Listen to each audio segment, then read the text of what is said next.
So they want David Cameron to pause. They've asked for calm and they've asked for some calm, yeah. Let's just listen to Nigel Farage speaking outside the House of Commons. United Kingdom. And just look at it, even the weather's improved. It's been a hell of a long journey, this. I first got involved in Eurosceptic politics 25 years ago, and the first election I contested, I managed to beat the late, great, screaming Lord Such by 164 votes, so I didn't come last. And now there are 17 million people that voted for Brexit.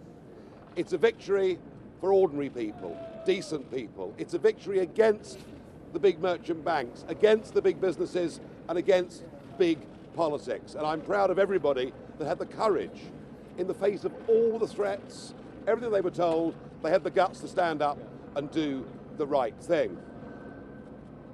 The election was won, in my view, in the Midlands and the North, and I think it was the old Labour vote that came to us, and we, particularly as a party, campaigned as hard as we could in those areas. There is still a massive disconnect between Westminster, SW1 and real communities. And the one image I will remember throughout the rest of my life was a woman in Bolton grabbing my hands with tears in her eyes saying, why doesn't David Cameron, why doesn't the government come and see what they've done to my community, what they've done to the prospects for my kids? People here don't understand. They're too wealthy.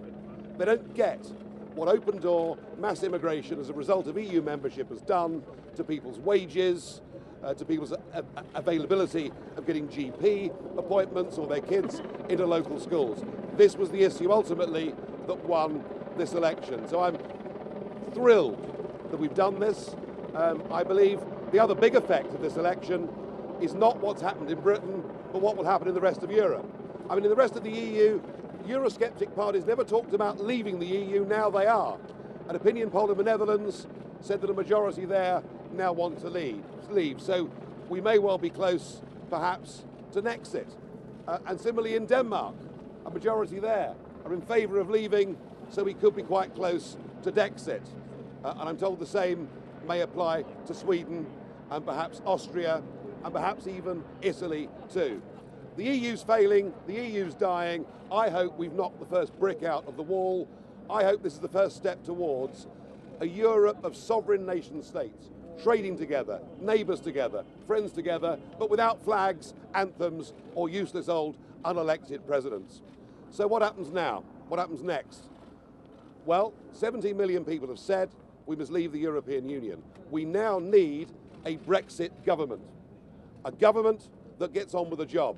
A government that begins the renegotiation of our trade relationship. A government that'll be mindful that already many of the German car manufacturing unions have said, let's get on and do a deal. Let's go on buying, selling motor cars and wine and cheese with each other. But a government also that at the same time uses the opportunity of Brexit. And the opportunity is we're now freed to start making our own trade deals and associations with the rest of the world. We've left behind, with this result, we've left behind a failing political union. We've given ourselves the chance to rejoin the world in a 21st century global economy. So we need, as I say, a Brexit government. We need the negotiations to start as soon as humanly possible. We need to start thinking globally about our future.